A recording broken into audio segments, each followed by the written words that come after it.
Hello, we're going to be covering fair use doctrine using Prezi and Screencast-O-Matic. So first we'll start with our learning targets. Learning target number 1. I can apply the rules of fair use. I can explain the difference between fair use and copyright. And number 3, I can explain the importance of fair use in education. So first we're going to start with definition. What is fair use? According to Salem Press Encyclopedia, fair use is a doctrine codified in U.S. copyright laws that allow individuals in educational settings to use copyrighted materials. Here is a short video that deals with this.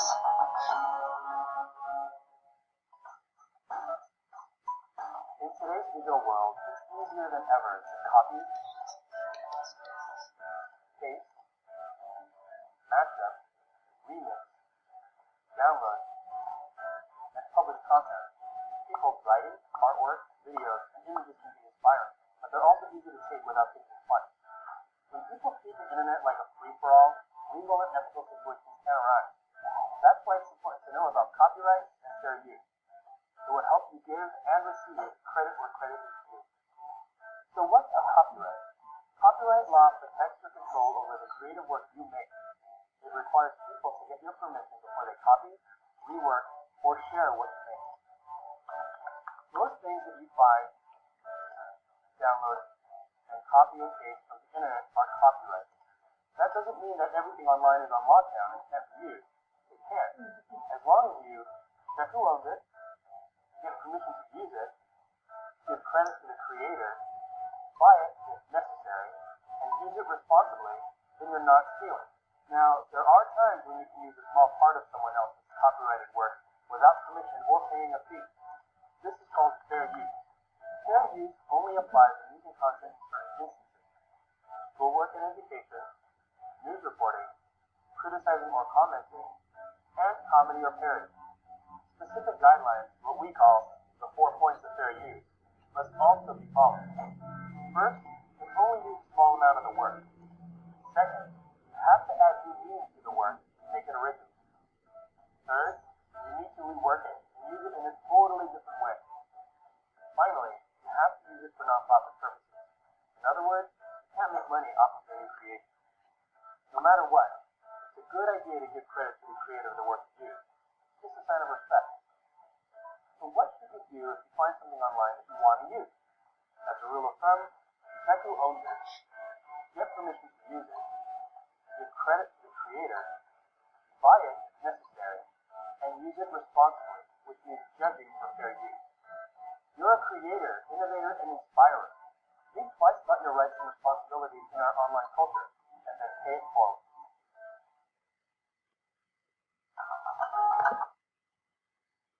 It's simple. The fair use is the limited use of work that has a copyright, generally for educational purposes. Here's different examples: writing a book review, using a clip of a movie or a video in an educational setting, posting materials for an online class, which, note, it cannot be the entire publication, and it cannot be available online to absolutely anybody. It has to be students that are presently attending that university or institution. Sharing articles with colleagues or fellow students, to critique a work, to create satire about a piece of work, to conduct research, for creating news articles or reports, or for teaching. There have been different cases in the media involving fair use. One such case was Georgia State University, which was accused by Cambridge of mass copyright infringement for posting copyrighted materials in their e-reserves and course management system. They had thousands upon thousands of pages available to any of the students, and they didn't have to be enrolled in specific courses. So this resulted in dismissal of the case against the university because you cannot sue a government entity, which essentially is what this university was. However, they did sue the professor responsible instead. And the major issue was the mass quantity. Had smaller portions been utilized just for their specific classes, then it would have been okay. Another case is Salinger versus Colting. We all know The Catcher in the Rye. There was another person who argued that they had parodied in another book when in fact all he had done is aged the character, and the character had the exact same characteristics and personality as Salinger's character. A third one was Lucasfilm Entertainment. Obviously, they own the right to Star Wars. They sued a company that had created a mobile app. And apparently this app mimics Star Wars, and to advertise their product, they used several images and like GIFs. They made little short videos from the Star Wars franchise movies to promote on Facebook and Twitter. And so based on that, that's why they ruled in favor of Lucasfilm's Entertainment, and they won that particular case. So there are also copyright rules that everybody should know that kind of go with fair use. So if you own it and created it yourself, then you can do whatever you want with it. Number 2 is some materials are not protected. These include blank forms. We can find those on Teachers Pay Teachers all the time. Works for which the copyright has expired, works placed in public domain by the author, works created by the government, and facts, theories, formulas, and research methodologies and statistical techniques. According to the Constitution, you cannot patent or copyright ideas. Those are kind of free market. Rule number 3, you are not allowed to use materials gained unlawfully. 4, you are not allowed to use materials acquired or given to you by another person who obtained them unlawfully. Number 5, if you own a copy of the materials and not the copyright, you may use them within fair use boundaries, generally put forth by the author, for their purpose following their user agreements, and or if you acquire permission and paid royalties to whoever created it. Number 6, if the requirements of the TEACH Act are met, you may use the following for creating online courses: entire non-dramatic literary and musical works, limited and reasonable portions of other works, and any work that would be used in a typical classroom setting. What is the TEACH Act? It's important to know if you create an online class. The Technology, Education, and Copyright Harmonization Act of 2002.